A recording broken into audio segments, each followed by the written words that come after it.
오늘 우리가 읽은 이 말씀은 흔히 이야기하는 구원론에 관한 말씀은 아닙니다. 무슨 이야기냐면 지금 이 율법학자가 이 율법 교사가 예수님께 와서 어떻게 하여야 영생을 얻으리까 묻잖아요. 영생을 얻는다, 구원받는다, 하나님의 자녀가 된다, 거듭난다, 죄 사함 받았다, 회개했다, 예수님을 영접했다. 표현은 다르고 관점은 달라도 다 동일한 표현입니다. 동일한 의미를 갖습니다. 그러니까 그러면 어떻게 해야 구원받는지 우리가 잘 알죠. 우리 사형리잖아요. 하나님은 우리를 사랑하셔서 우리를 하나님의 자녀와 특별한 관계를 지으셨는데, 사람이 죄를 지으면서 하나님을 등지게 되고, 사람에게는 본능적인 죄가 원죄로 들어 있어서 스스로 자기를 선행으로 이끌거나 하나님 뜻으로 이끌 구원받을 능력이 없으니, 예수께서 우리의 죄의 대가를 십자가에서 지고 죽으셔서 이제 예수님이 대가를 지불하셨는데, 그것을 내가 믿고 시인하고 그 예수님을 내 구주로 영접하여 예수님의 죄 산 그 사역이 나에게 들어오게 하면, 대속이죠. 그러면 누구든지 죄 사함을 받고 하나님의 자녀가 됩니다. 그래서 하나님이 사랑하십니다. 인류의 죄가 하나님으로부터 멀어지게 됐습니다. 예수님이 희생하셨습니다. 누구든지 예수님을 영접하면 하나님의 자녀가 됩니다. 이 네 가지 원리로 우리가 구원받는 것을 잘 알고 있거든요. 근데 우리 예수님께서 지금 만일 저에게 누가 어떻게 영생을 얻습니까? 물어보면 전 그렇게 얘기할 것 같아요. 당신의 죄를 회개하고 예수 그리스도를 영접하십시오. 이렇게 얘기해야 되는데, 예수님은 네가 회개하고 구주를 믿어야 된다라고 하지 않고 율법에 뭐라고 되어 있느냐? 하나님을 사랑하고 이웃을 사랑하라고 되어 있는데요. 옳도다. 내가 그것을 행하라. 그리하면 살리라. 우리가 하는 구원론과 다르죠. 그래서 이것은 구원론에 대한 가장 기본적인 이야기는 아닙니다. 그러나 제가 아까 얘기했던 사형리로 설명되는 우리가 하는 구원의 믿음과 또한 반대되는 것도 아닙니다. 왜 그러냐면, 여러분, 원래 제가 어렸을 때만 해도 한국 교회가 어떻게 구원받는지를 잘 설명하는 걸 못했어요. 쉽게 얘기해서 이 사형리로 딱 정리된 간단한 구원론의 정의가 없어서, 이게 간단한 게 있으면 그것을 통하여 삶에 많은 유익을 얻거든요. 정리되어 있으면 우리의 믿음에 많은 유익을 얻을 텐데, 그러지 못하니까 심지어 교회 장로님들도 물론 나는 구원받기 원하고 예수님을 믿지만 죽어봐야 알지요, 이렇게 얘기하는 분이 많았어요. 그런데 그것을 CCC로 대표해서 CCC를 비롯해서 많은 선교단체와 교회가 네 가지 영적 원리를 간단하게 이야기해 주므로 내가 구원받는 길을 딱 정리해서 알게 되니까, 문제는 이것이 구원의 전부인 것처럼 얘기하는 게 문제인데, 이건 착각입니다. 여러분, 하나님의 아들께서 우리를 위하여 생명을 바쳐 우리의 구원을 이루셨는데, 그게 내가 죽으면 어찌 될지 모르는 이 영혼을 위한 보증보험 하나 들어놓는 것처럼 믿으면 내 영혼은 일단 지옥 안 가고 천국 간다니까, 그럼 이러라고 구원이 일어나는 거 아닙니다.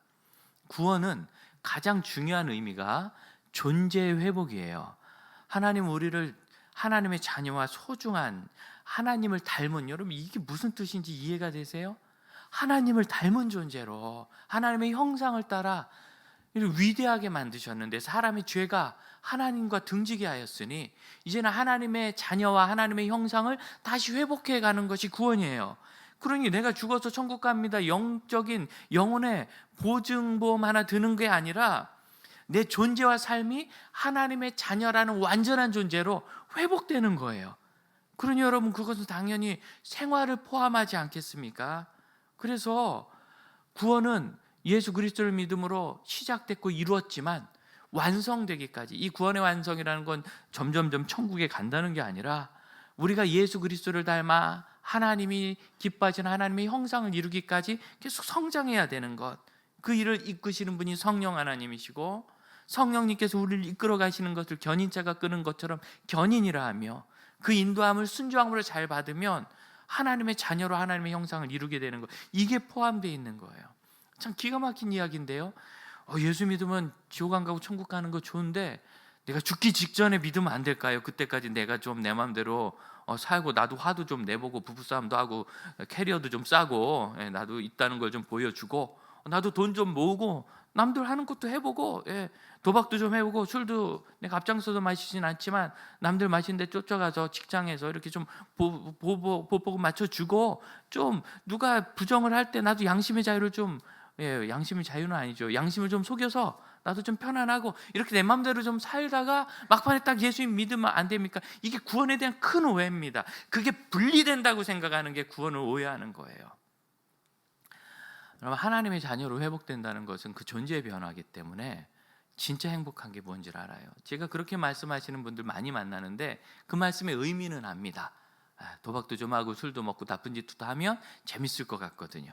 그런데 그것이 정말 행복한 길인지는 좀 따져봐야 돼요. 정말 그럼 행복할지, 정말 그럼 내 삶에 완전함이 있고 내가 아주 그냥 기쁘고 자부심이 넘칠지, 난 주의 왕창 지어봤어 뭐 이런 거. 그런데 묻지도 따지지도 않고 그냥 주워 들은 대로. 왜냐하면 우리가 세상에 영향을 받거든요. 목사집 아이들인데 열심히 키워놔서 없는 살림에 부목사 사례 좀 100만 원 받을 때 무려 한 달에 60만 원이나 들어가는 유치원을 보내놨더니 애가 한 달 만에 너무나 놀랍게 막 욕설을 배워왔어요. 그래서 제 앞에서 요새 애들 말로 시전을 막 욕설을, 제가 깜짝 놀래가지고 뭐가 걔가 알고 했겠습니까? 그래서 너 그게 무슨 뜻인지 아냐? 모른대요. 왜 하니? 그냥 친구들이 화나면 하길래 자기도 했대요.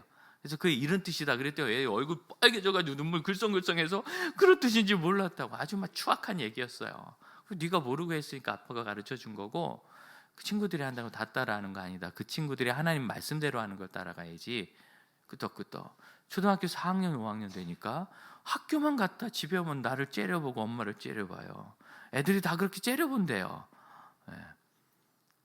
방학 때 집에 한 달 있으면 괜찮다가 다시 학교 보내면 일주일이면 또 막 막말을 하고 엄마를 막 속을 박박 긋고, 어느 날 불러놓고 제가 그랬어요. 너 세상 애들이 다 그래도 우리 집 애들은 그러면 안 된다. 왜냐하면 그건 성경의 길도 아니고 하나님 기뻐하시는 일이 아니기 때문이다. 그래도 여러분, 얘는요 어린애니까 한 3년 그렇게 가르치니까 중학생쯤 돼서는 그걸 내가 따라갈 수 없고 그래도 안 된다, 그래서도 안 된다라는 것을 쉽게 인식하더라고요. 문제는 어른들이에요.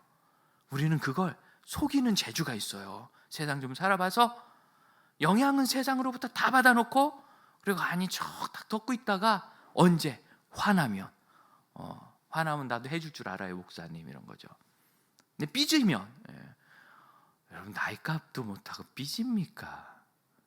나이가 몇 살인데 삐지진 않고 마음 상했어요. 그게 그거예요. 전문 용어로 삐지다, 점잖은 용어로 마음 상하다, 똑같은 얘기지 뭘. 아니 세상에 지금 연세가 몇 살인데 왜 그거 가지고 막 확 상해서 돌아서고 팩팩 가고. 여러분, 이거 성경에서 배웠어요? 성경에 보니까 열받으면 삐져라 뭐 이렇게 나와요? 다 세상으로부터 가져온 거예요. 그러면 행복한지, 이걸 우리가 따져야 되는 겁니다. 그러므로 하나님께서 우리에게 계명으로 주신 이 이야기는요, 하나님의 자녀가 되면 저절로 하는, 여러분, 구약에 1000개가 넘는 이걸 해라와 이걸 하지 말라 하는 것을, 그 중에는 종교적인 게 있었어요. 유대교 전통에 있는 거, 이런 거는 부정하니까 먹지 마라, 이런 거 부정하니까 하지 마라, 이런 것들은 예수의 십자가로 다 완성이 되면서 폐하해졌습니다. 그러나 여전히 우리에게 윤리적이고 삶에 있는 귀한 법들이, 지침들이, 특히 십계명 같은 거 있는데, 십계명도 그게 전부가 아니죠. 단순해서 보여주는 거예요. 그런데 그걸 더 단순화하면 두 가지, 하나님을 사랑하고 이웃을 사랑하라. 왜? 이게 구원받은 사람이 사는 참된 행복이고, 그렇게 살 때 우리의 가치가 올라가는 거예요. 진짜 가치 있게. 첫 번째 계명으로 주신 이 말씀, 마음을 다하여, 목숨을 다하여, 힘을 다하여, 뜻을 다하여 주 너의 하나님을 사랑하라. 이건 신명기 6장 4절 5절에 있는 말씀을 인용한 겁니다. 이스라엘아 들으라 이렇게 돼 있는데, 원문을 보면 쉐마 이스라엘, 들으라 이스라엘. 쉐마는 샤마, 듣다의 명령형이거든요. 들으라 이스라엘아 이렇게 시작돼. 원문의 순서와 그 어휘를 살려서 번역하면 이렇게 됩니다. 들으라 이스라엘아, 우리 하나님 여호와는 한 분 여호와시다. 너는 내 마음, 내 하나님 여호와를 사랑하라. 내 모든 마음, 내 모든 영혼, 내 모든 힘으로. 왜 제가 영혼이라고 번역하는가? 내 마음, 이거 똑같은 단어입니다. 구약과 신약이 같은 단어로 번역해요. 그리고 모든 힘, 뜻, 이것도 같은 단어예요. 힘이라는. 그러면 마음은 우리의 정서적 영역 아니겠어요? 힘은 우리의 삶의 영역 아니겠어요? 그러면 이제는 영적인 영역을 얘기해야 돼요. 히브리어 신명기에 네페시라는 단어는 이게 이제 생명이란 뜻도 있고 뭐 영혼, 목숨 이런 종합한 뜻이 있는데 제일 분명하게 드러나는 것은 그 의미가 육체와 상대되거나 육체와 함께 있는 개념에서의 육체 외의 것을 말해요. 그러니까 여러분 사람의 존재가 몸과 영혼이잖아요. 몸과 혼. 그러니까 여기 마음과 삶이 있으니 그 다음 혼으로 이해하는 게 저는 옳다 봐요. 그러니까 혼을 다하여 모든 영혼으로 사랑하는. 저도 죄 좀 짓다가 예수 믿어서 저 좀 살 만큼 살아보고 내 마음대로 좀 해보고 예수 믿어서 이건 여러분 모든 마음이 아닌 거예요. 마음 중에 중요한 걸 어디다 딱 치워놓고 그냥 보이기 좀 그럴싸한 것, 천국 가는데 도움 된다고 생각하는 면죄부보다 더 심한 거죠. 면죄부는 돈이나 하니까 그 욕하기나 쉽지, 그 틀렸다고 말하기나 쉽죠. 신앙을 이중하고 분리해 놓는 건 면죄부보다 더 나빠요. 그건 내 속에 은밀하게 내재되어 있으며 틀린 것이 드러나지도 않고 고치기도 쉽지 않아요. 또한 내 이웃을 내 몸과 같이 사랑하라는 건 레위기 19장 18절에 나옵니다. 내 이웃 사랑하기를 내 자신과 같이 사랑하라. 나는 여호와니라. 이 두 개의 계명이 왜 위대한 계명이냐면 출발이 사람의 삶이 아니라 하나님으로부터 있기 때문이에요. 내 이웃을 내 몸과 같이 사랑하라. 나는 여호와니라. 하나님이 내 하나님이시고 한 분 하나님을 내가 섬기니까 이웃을 내 몸과 같이 사랑하는 거예요. 이유는 그거예요. 다시 말씀드리면 우리가 섬기는 하나님의 자녀로 우리가 존재의 변화를 일으켰으니 이웃을 내 몸과 같이 사랑하는 것이며, 주 하나님을 마음과 영혼과 힘을 다하여 사랑하는 것은 우리가 섬기는 하나님이 한 분 여호와 유일한 하나님이시기 때문에, 그러니까 이 말씀, 이 원리 자체가 하나님으로부터 우리에게 와요. 그래서 하나님으로부터 우리에게 오는 것으로 우리의 삶을 완성시키는 계명입니다. 그 중에 이웃을 내 몸과 같이 사랑하는 것, 이웃에 관해서 사마리아인의 비유를 통하여 주님이 이웃 사랑의 본질이 무엇인지 깨닫게 하시는데, 제사장도 강도 만나 죽어간 사람을 그냥 지나갔고 레위인도 지나갔는데 유대인들에게 핏값 같은 사마리아인이 오히려 그를 참 적극적으로 도왔다. 이 말씀 많은 상상을 불러일으킵니다. 제사장은 왜 그냥 갔을까? 구약 율법에 만일 죽은 사람을 접촉하면 그가 부정하게 돼서 제사를 며칠간 못 지내니까 그래서 갔을 것이다. 뭐 이런 거. 레위인은 뭔가 율법상으로 바쁜 게 있고 뭐 거기가 적절하지 않까 뭐 여러 가지 상상을 할 수 있는데 뭐 그 좋습니다만 본문의 핵심은 뭐예요? 본문의 핵심은 제사장도 지나갔고 레위인도 지나갔는데 사마리아인은 도왔어요. 왜 도왔는가? 3절 하반절 나옵니다. 그는 여행하는 중이었는데 그를 보고 불쌍히 여겨 도왔다고. 이 사건이 진짜 있었던 일인데, 있었던 일이 그 동네 막 입소문이 난 일인지, 아니면 예수님께서 톨스토이의 경건한 동화처럼 진리를 설명하기 위해서 어떤 이야기를 들려주신 건지 뭐 구분할 방법은 없어요. 그러나 뭐 그것이 들려주신 이야기든지 진짜 있었던 일이든지 상관없이 굉장히 현실적이고 실감나게 어디에서나 있을 법한 이야기로 그렇게 기록이 되어 있는데, 그 실감나는 것 중에 실감나는 게 뭐냐면 왜 도와줬느냐? 왜 도와주죠? 불쌍히 여겨서 도와주는 거예요. 불쌍히 여겨서. 핵심은 그겁니다. 다시 말하면 제사장이나 레위인에게는 불쌍히 여김이 없죠. 그런데 이 사마리아 여인에게는 불쌍히 여김이 있었어요.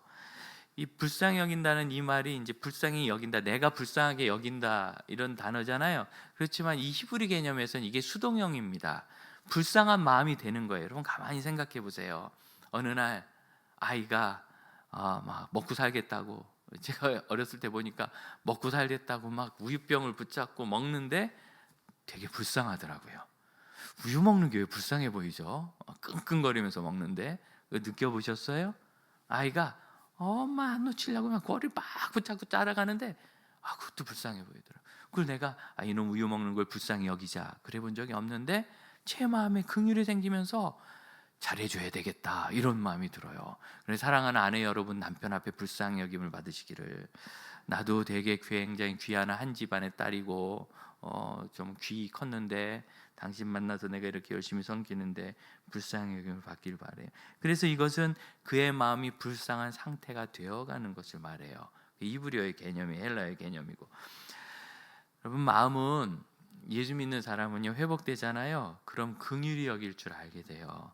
우리의 마음은 불쌍히 여기는 것에 대해서 열려 있습니까? 그런 남편을 보는데 참 불쌍하게 보입니까? 불쌍하긴 뭐가 불쌍해, 자기 마음대로 하고 사는데. 나보다 살림 솜씨도 더 좋고 마음도 좀 착하고 더 이렇게 잠언에 있는 지혜로운 아내 같은 여자를 만났으면 훨씬 더 편안하게 많은 것을 성취했을 텐데 라고 생각을 해본 적이 없어서 우리가 모르겠지만, 불쌍히 여길 수 있는가? 우리가 불쌍히 여기는 마음이 들 때 문제는 그걸 막기 때문이에요. 왜 막는가? 그것이 나의 존재를 해치고 나 손해보는 것처럼 느껴지기 때문이죠. 여러분, 이 사마리아인 보세요. 이 사마리아인이 지금 한 행동 중에서 하기 싫은데 율법에 있어서 억지로 하는 것처럼 보이는 게 뭐 있습니까? 사마리아인도 사마리아 유대교를 믿어요. 여호와 하나님을 섬겨요. 율법을 지키고. 그런데 나 지금 바쁜데 돈도 없는데 귀찮은데 이웃을 사랑하라니까 할 수 없이 해야지. 여러분, 그런 의무감이 여기 어디 보이세요? 거꾸로 여러분, 사마리아인의 입장이 되어보세요. 상상을 해보세요. 그 두고 가면 죽을 사람인데 마침내 눈에 띄었는데 내가 또 포도주와 기름이 있어서 약을 좀 바르고 응급처치를 한 다음에 119 없을 때니까 마침 또 지구 갈 길이 없는데 내가 나귀를 데리고 있어요. 그래서 나귀에 얹어서 짐승에 태워서 여관에 데려다 놓고 그날 밤에 뭐 감염이 있을 게 있겠죠. 열이 오르고 하는 걸 시켜주고 돌보고 다음날 난 가야 되는데, 뭐 나도 큰 부자는 아니겠죠. 뭐 부자일까? 예. 그런데 한 이틀 품삯 정도 돼요. 한 2-30만 원 여관 주인에게 주면서 내 대신 돌봐주고 난 가야 되니까 만일 내가 돌아올 때 또 들리니까, 단골집인가 봐요. 예, 이름만으로도 해주는 거 보니까 더 들면 내가 할 테니까 이 사람을 좀 잘 돌봐주라고 하고 갈 때 그럼 마음이 어떻겠어요? 그 기쁨이 지금 느껴지세요? 그 행복이? 여러분, 이 사마리아 사람은 너무너무 행복한 일을 지금 하고 있는 거예요. 의무를 행하는 것이 아니라 사랑의 행복은 사랑 한 사람만 합니다. 사랑의 행복은 사랑 한 사람만 알아요. 우리가 사랑하는 일에 실패하는 이유는 이미 예수 믿어서 우리가 회복되었고 성령의 인도를 받는데 하나님이 주시는 그 사랑의 마음을 개발하지 않기 때문이에요. 뭐 며칠 전에 제가 좀 아팠잖아요. 그래서 입원도 하고. 그런데 이 병을 치유하려면 밥을 좀 굶어야 되더라고요. 그래 한 4일 밥 굶고 미음 좀 먹고 뭐 길게 한 일주일 보내니까 기력이 딸려가지고, 그래서 이제 좀 회복된 다음에는 열심히 먹고 회복하는데 50대 중반이 되니까 나이도 많지 않은 것이 회복에 시간이 많이 걸리네요.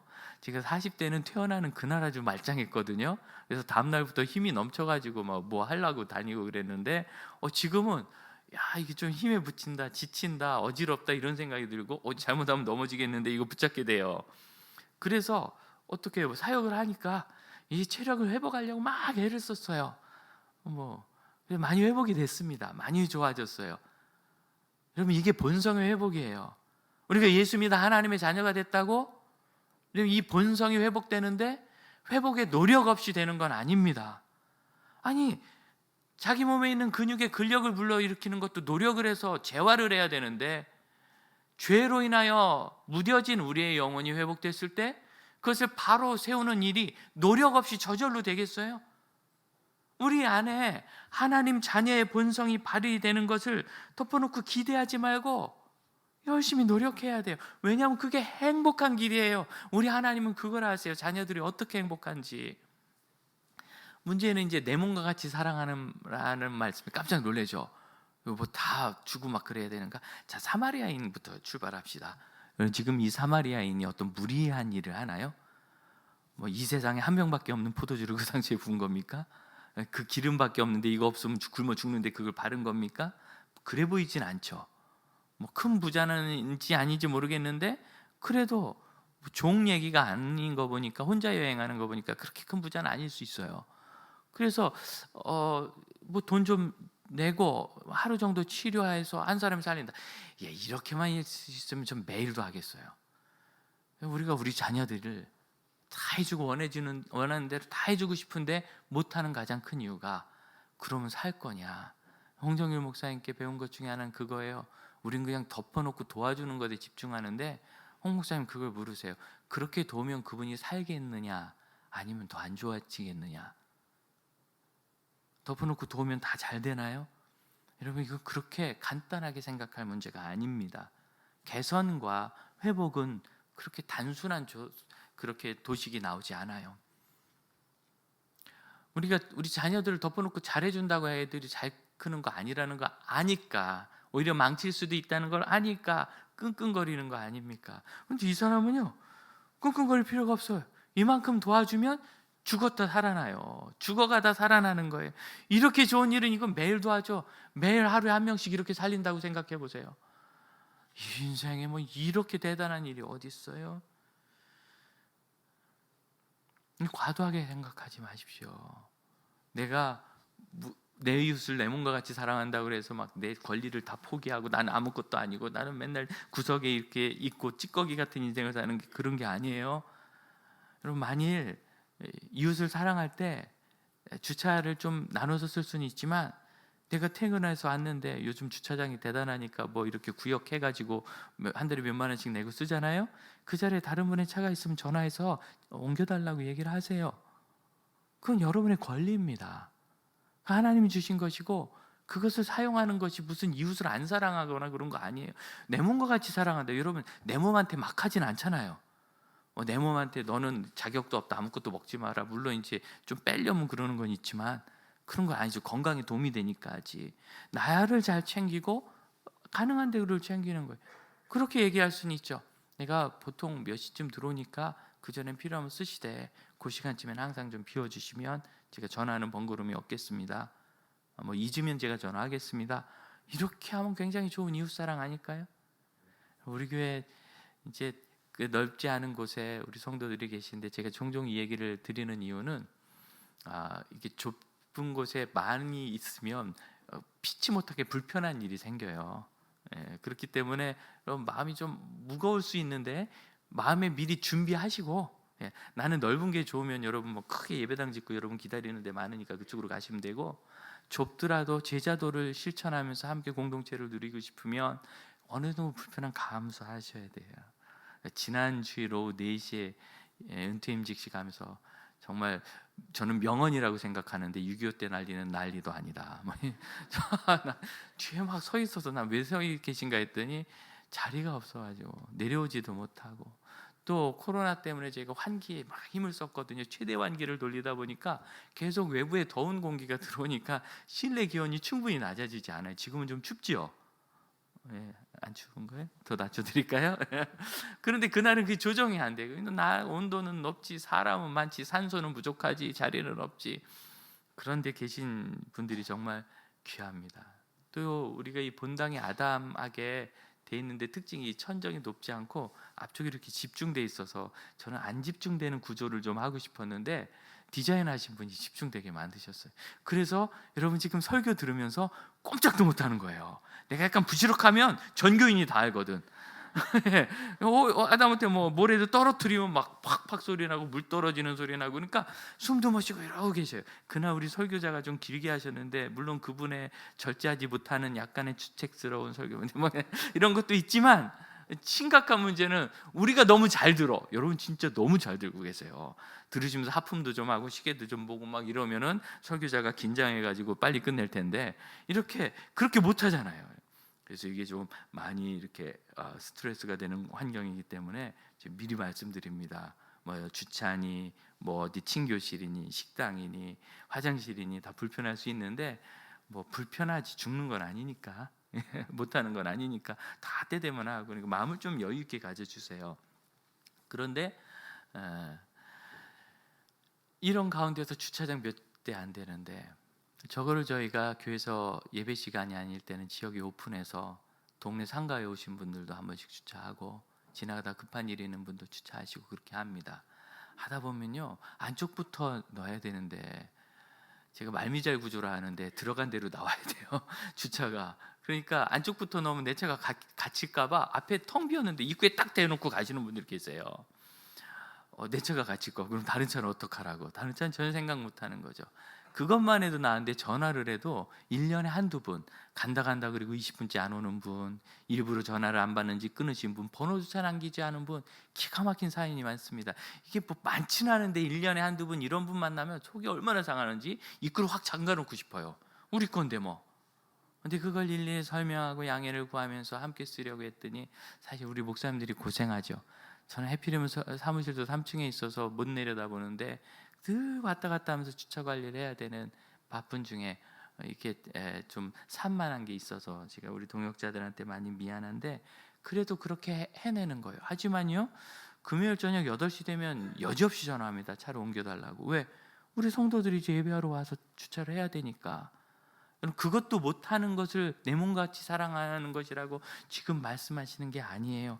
할 만한 거 얘기한 거예요. 할 만한 거. 그러니 여러분 두려워하지 마세요. 사랑하다가 나만 바보 될까 봐 두려워하지 마시고, 나는 사랑하면은 가만히 있으니까 가만히인 줄 아냐, 보자 하니까 보자기로 하냐, 그런 일이 안 생겨요.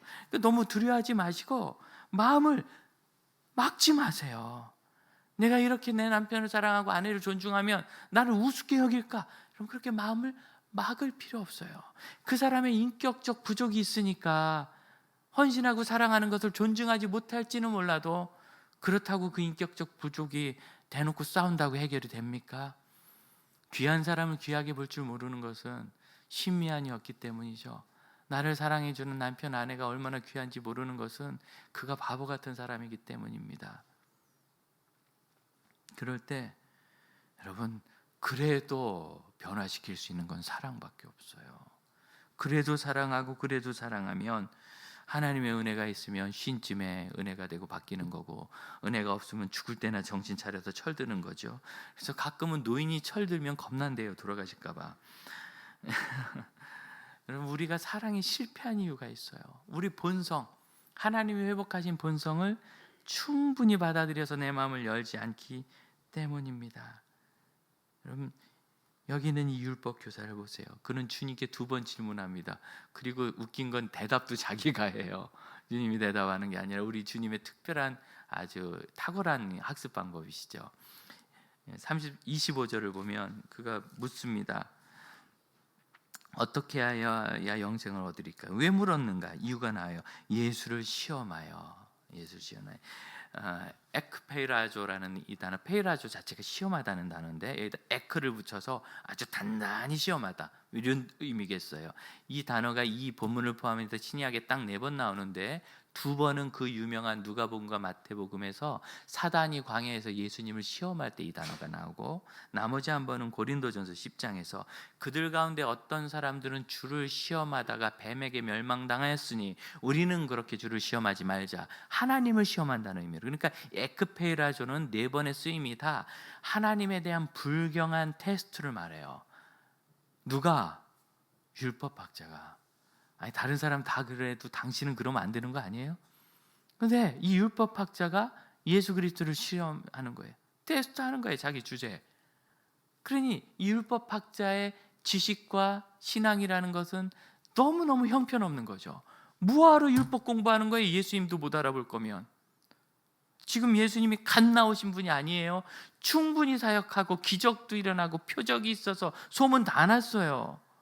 그 예수님의 말씀을 들어봐도 알 텐데 그는 시험하겠다는 못된 생각으로. 2번째 질문은 29절에 누가 제 이웃입니까? 물어본 이유는 자기를 옳게 보이려고 그랬대. 이 문장을 이해하려면 2가지 지점을 봐야 되는데, 하나는 이 원문에는 보이려고라는 단어가 없어요. 이걸 한글로 번역하려니까 보이려고가 나온 거죠. 그러니까 내가 의로워 보이려고 했다는 의미가 아니에요.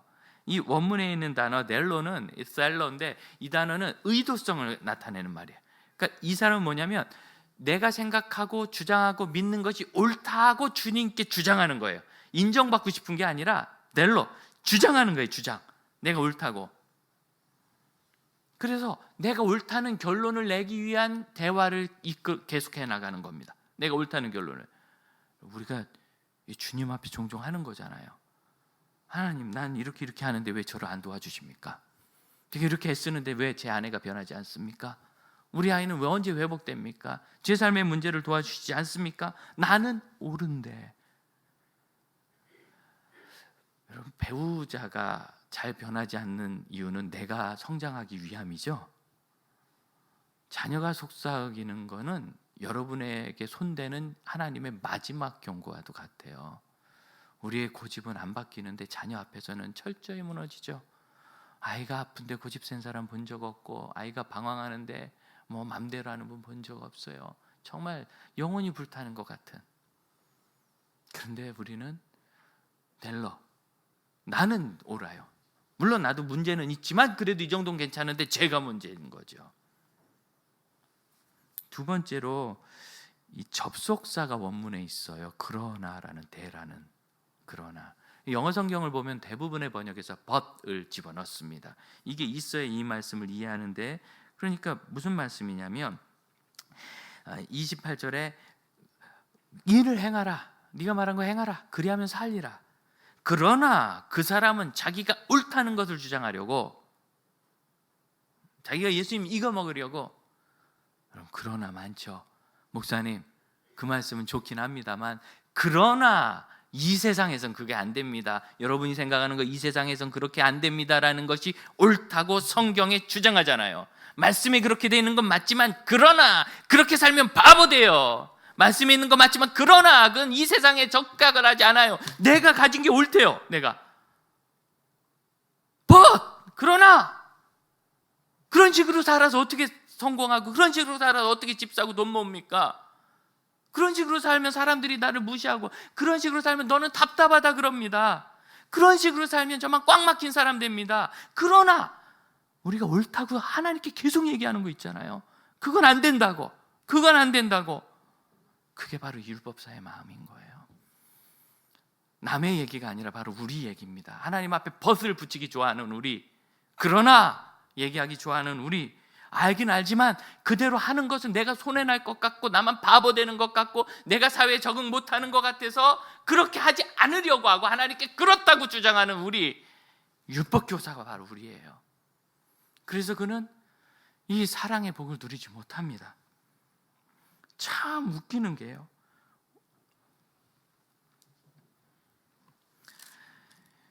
37절의 대답입니다. 누가 이웃이냐? 자 보세요. 제사장이 이렇게 했다, 레위인이 이렇게 했다, 사마리아인이 이렇게 했다. 누가 이웃이냐? 그러면 제사장, 레위인, 사마리아인 셋 중에 하나 대답을 해야죠. 이 율법 학자는 뭐라고 하느냐면 자기 자비를 베푼 자니이다. 죽어도 사마리아인은 이웃이 아니에요. 그러나 여전히 대답이 이상해요. 사마리아 사람인데요, 세 번째 사람인데요, 그래야 되는데 자비를 베푼 사람이다. 사마리아인은 안 돼요. 그러나 여러분, 지금도 내 마음에 있는 그러나, 내 이 생각이 옳은데요, 주일 그렇게 지키고 교회 집회 다 나오고 기도 그렇게 해가지고 언제 제가 돈 벌어요? 언제 학위 따요? 언제 승진해요? 그거는 성경에 나 있지 세상에는 잘 안 맞아요라고 내가 가진 경험을 옳다고 주장하기 원하는 것을 가지고 있는 그동안은. 그래서 우리 주님이 마음 아파요. 이 율법교사에 대한 경고가 11장에 길게 나오는데 그 유명한 화 있을 진저 본문입니다. 우리가 이전에 나왔지만 이 단어는 우아이, 헬라어는 너에게 저주가 있을 것이다 하는 저주의 선언이 아니라 탄식이라고요. 우에라는 영어 단어가 있거든요. WOE, 우에가 그래요. 불쌍, 안타깝다, 아이고 어쩌나, 이런 단어예요. 영어 성경은 다 우에로 번역합니다. 그래서 아이고 어쩌나 너희 율법 교사들이여, 안타깝도다. 왜 율법 교사인데, 율법을 아는데, 하나님께 제일 가까이 있다고 얘기하는데 안타깝도다. 왜 안 지켜요? 그래서 누가복음 11장 마지막 절, 안타깝도다 너희 율법 교사여, 너희가 지식의 열쇠를 가져가서 너희도 들어가지 않고 또 가고자 하는 자도 막았느니라. 자기만 하면 창피하니까 막 규정을 다는 거예요. 뭐 아무리 그래도 그런 건 안 해도 된다, 요만큼만 하면 끝이다. 온갖 규정으로 못된 짓을 하는 거죠. 하나님의 사랑의 율법을 자기의 이기심과 체면을 차리는 거로 바꿔버리는 거예요. 오늘날 우리 목회자들이 그런 짓을 한 거예요. 성도들이 구원을 잘 모르고 뭐 죽어봐야 한다고 그러는 게 답답한데 사형리가 있으니까 얼마나 좋아요. 전도할 때도 쓰는 거예요. 예수님만 믿으면 구원받습니까? 그래요? 믿기만 하면 됩니다. 네, 믿기만 하면 됩니다. 싸구려 복음으로 만들어놔요. 이거 복음이 아니에요. 복음은 당신이 믿으면 하나님의 자녀됨이 회복돼서 이제 그 회복된 삶을 살려고 끙끙거리고 애쓰고 도전받고 기도하고 회개하고 계속 돌이켜야 되는데, 마치 구원파 이단처럼, 다락방 이단처럼 믿기만 하면 구원받는다는 말로 더 이상 뭐 아무것도 할 필요가 없는 사람 만들어버려. 그러니까 죽을 때 믿는다고 그러는 거예요. 그 믿음이 아니에요. 여러분, 죄송하게 우리 목회자들이 그렇게 만들어 놓은 거예요. 그래서 그걸 자기도 믿어버려요. 뭐 성도도 막 가니까 장로님이 목사님한테 삿대질 한번 했다고 목사도 너 멱살을 잡는 거예요. 대한민국의 이 문제, 기독교라는 단어가 스트레스를 주고 있잖아요. 왜? 우리 목사들이 그렇게 했어요. 여러분, 죄송하게 부탁입니다. 여러분, 구원을 그렇게 싸구려로 알고 계신 분들은 빨리 지우세요.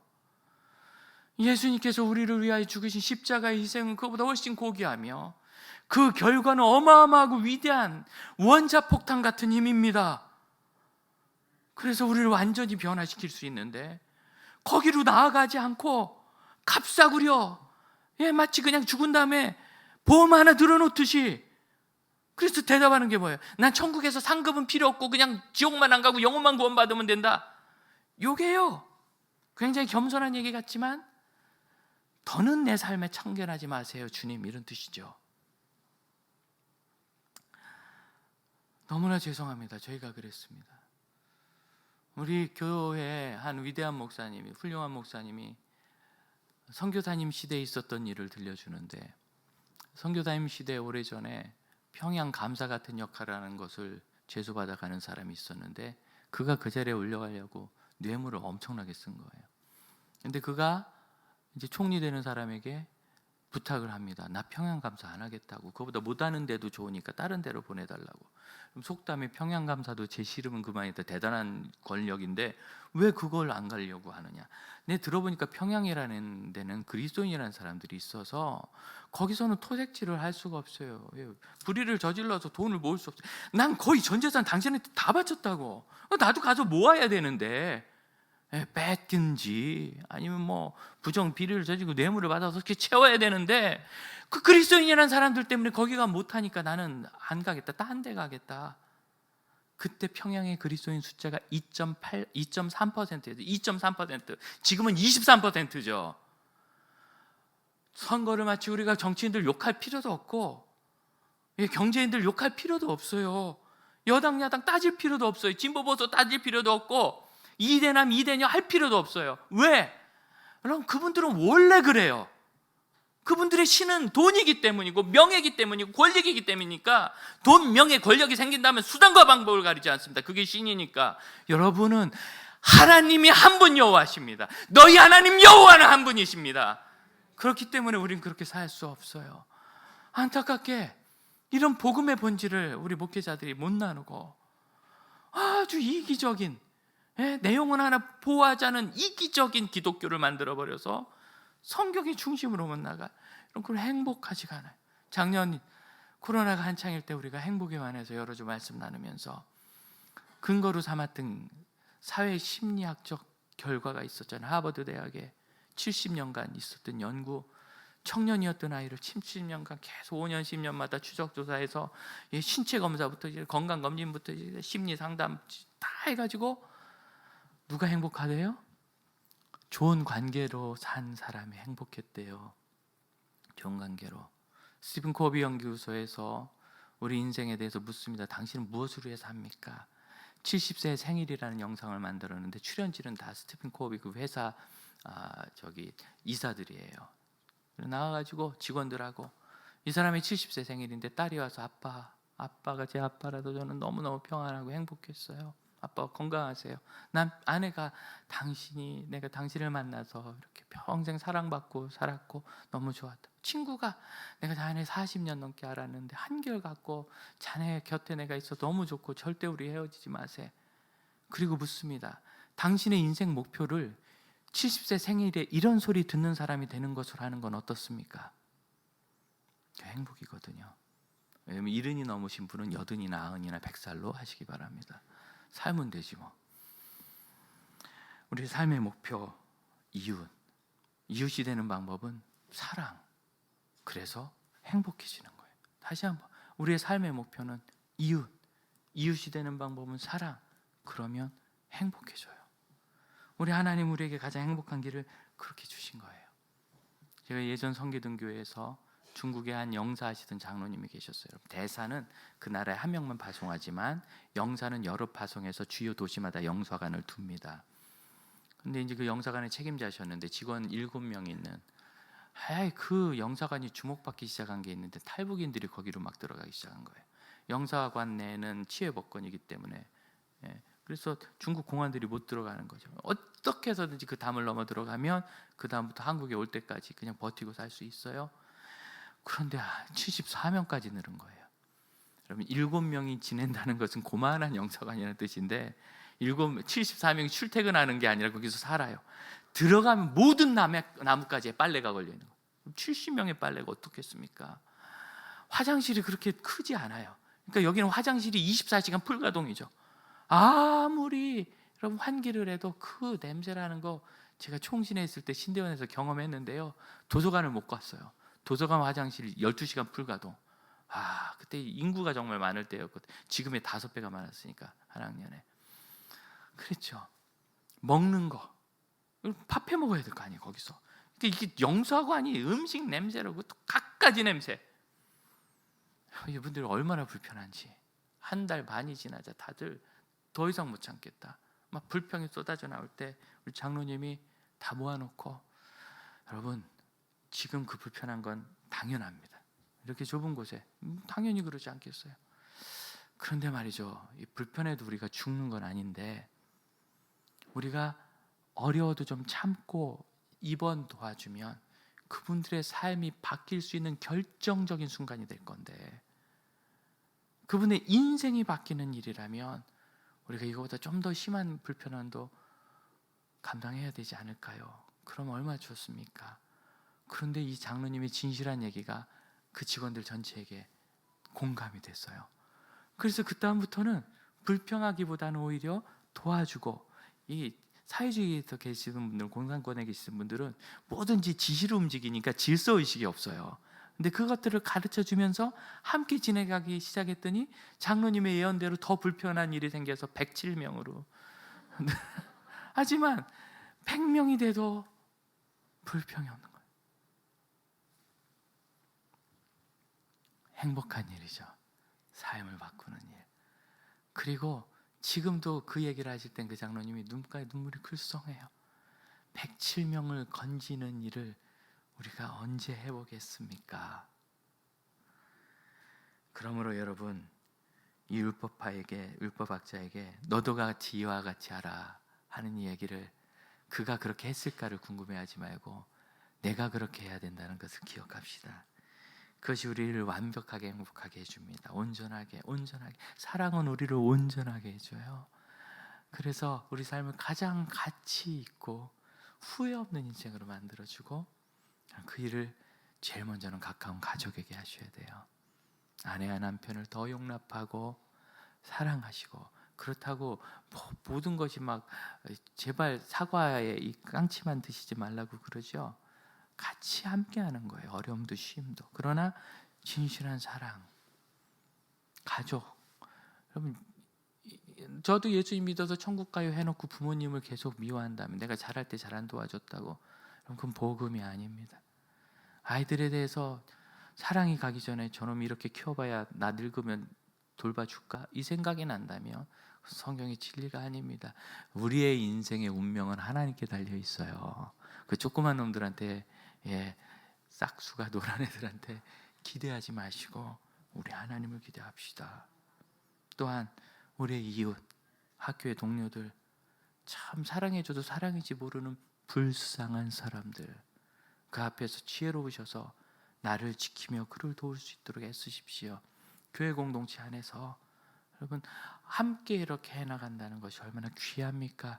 그러니 더욱더 여유 있는 마음을 가지시고 내 성격은 성령님도 못 말려 이런 말 하지 말고 인내하고 참고 감싸주고 기다리고 여유 있는 마음을 가지면서 그렇게 만들어 갑시다. 이렇게 기도할까요? 저희가 참으로 행복하기를 원합니다. 주님 이웃을 내 몸과 같이 사랑하는 진리의 원리를 깨닫게 하옵소서. 그렇게 가족과 이웃과 공동체에서 사랑의 삶을 살게 하옵소서. 함께 기도하겠습니다. 진실로 원합니다. 주님 저희가 부족하고 연약하지만 진실로 원합니다. 아버지께서 하시는 일을 온전히 찾아가고 누리고 보게 하여 주옵소서. 하나님의 진리만이 참되라는 것을 깨닫고 고백할 뿐만 아니라 인정하고 그 진리가 자녀된 저의 삶을 개혁하고 변화시키고 이끌어내는 것을 마음을 열어 따라가게 하옵소서. 불쌍히 여기도록 마음이 열릴 때 그것을 스스로 제어하고 막지 말게 하시며, 사랑하고 섬기고 도와주기 위하여 안아주기 위하여 마음이 열릴 때 그것을 막지 말게 하시고, 우리 주님께서 저희를 향하여 인생의 세계를 보여주시고 비전을 주시고 꿈을 주실 때 거기에서 저희 마음을 막지 말게 하시고, 제자도를 신청하는데 실행하는데 하나님 어떤 두려움이나 거침이 없게 하시며 오직 또 그 주를 보게 하여 주옵소서. 우리 다 같이 자리에서 일어나 제자도의 찬양을 함께 부릅시다.